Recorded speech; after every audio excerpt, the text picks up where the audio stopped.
Olá, sejam todos bem-vindos a mais um vídeo do canal Geopolítica na Rede. Aqui quem vos fala é o professor Marcos, professor de Geografia. No vídeo de hoje nós iremos falar sobre a ratificação do acordo Mercosul e União Europeia. Foram mais de 26 anos de negociação para o acordo entre Mercosul e União Europeia ser aprovado pelo Conselho Europeu.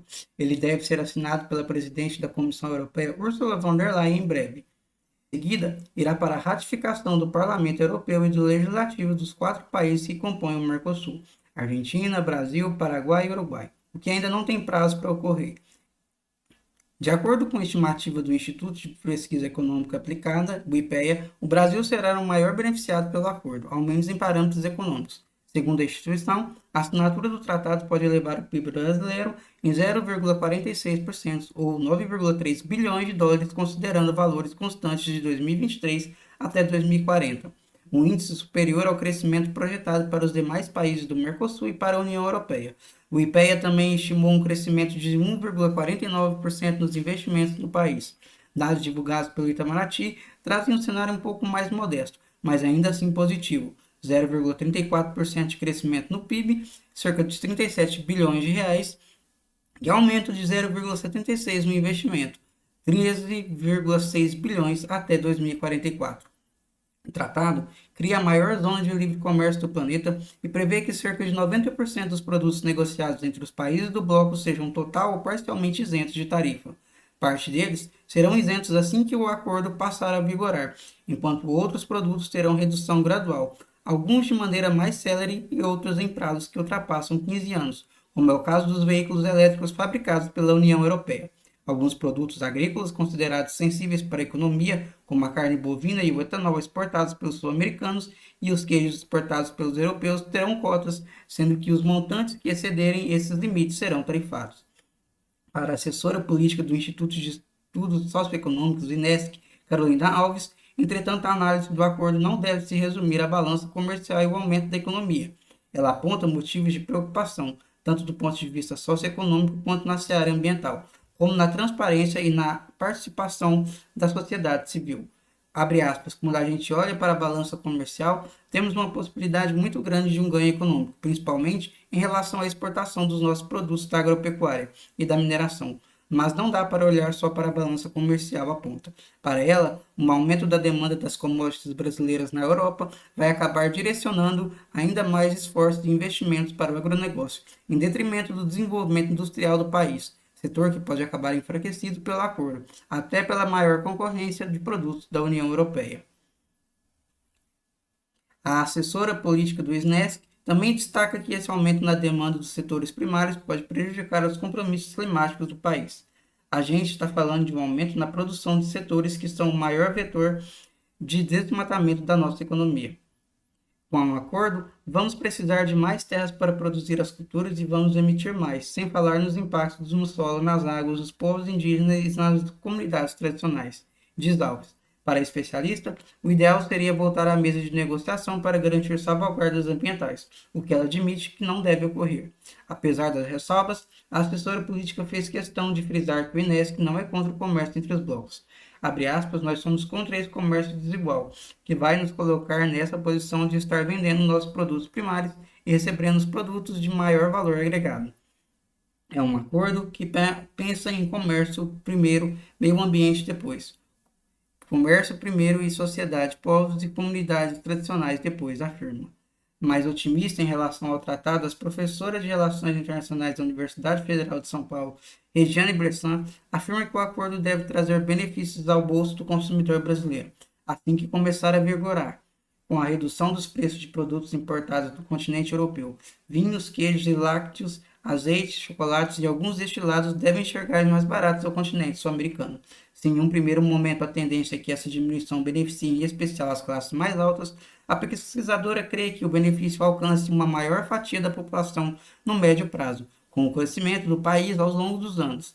Na visão de Bressan, ainda que alguns setores da indústria brasileira, como a química e a de cosméticos, possam sofrer com uma maior concorrência da contraparte europeia, mais competitiva, é sim possível que os benefícios do acordo também alcancem esse setor. Abre aspas, vai depender de como os governos criam políticas para se aproveitar de um acordo como esse. Por exemplo, para facilitar a importação de tecnologias e insumos para a gente melhorar na nossa indústria, afirmou a pesquisadora. Não é porque a gente está negociando com a Europa que fatalmente a gente tem que se tornar um país só da agropecuária. Nós vamos ter um ganho muito grande nessa área, mas a gente não pode se limitar a isso. Temos que ter políticas para contornar isso, aponta.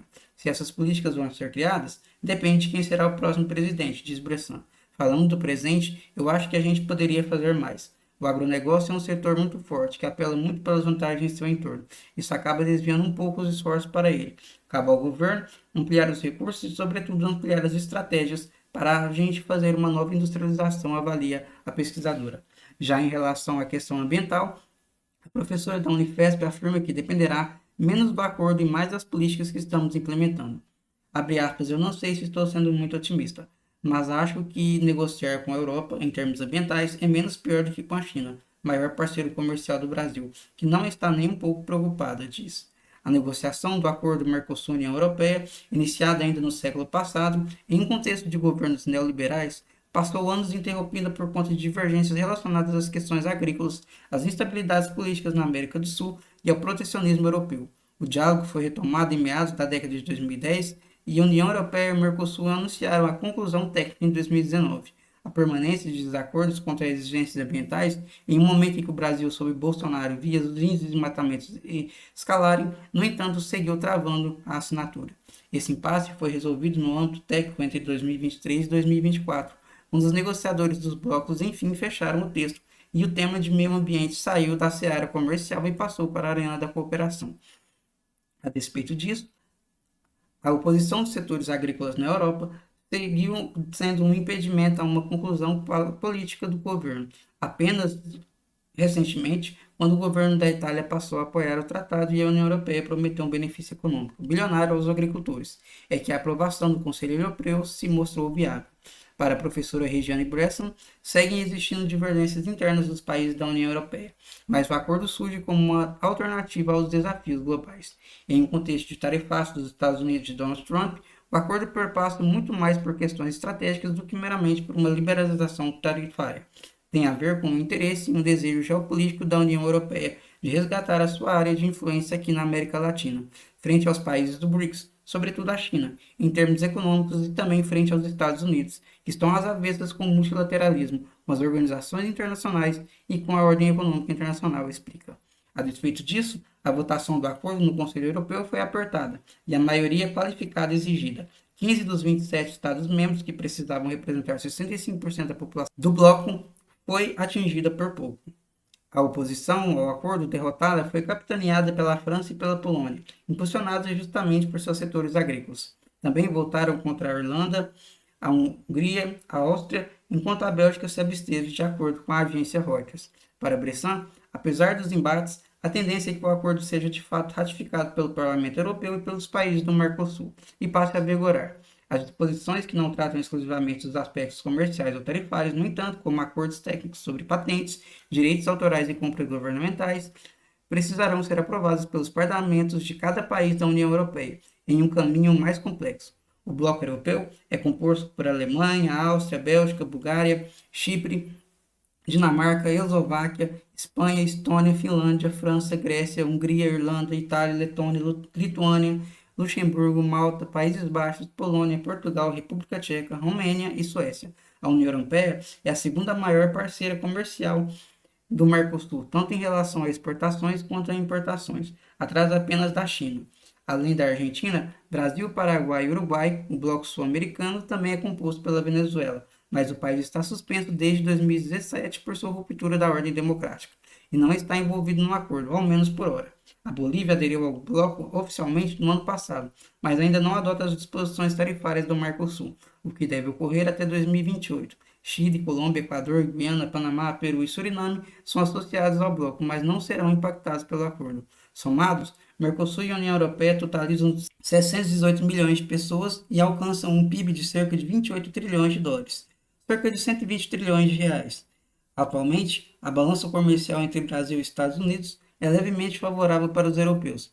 Em 2025, foram 49,8 bilhões de dólares em exportação e 50,3 bilhões de dólares em importações. O fluxo comercial com o bloco representa quase 16% do comércio exterior brasileiro.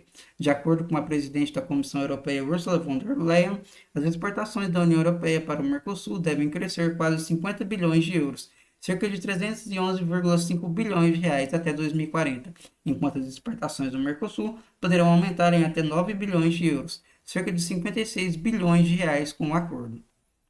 E aí, pessoal, você concorda com a ratificação do acordo entre a União Europeia e o Mercosul? Você acredita que esse acordo será aprovado pelo Parlamento Europeu? Deixe a sua opinião nos comentários, curta, compartilhe, se inscreva no canal e até o próximo vídeo.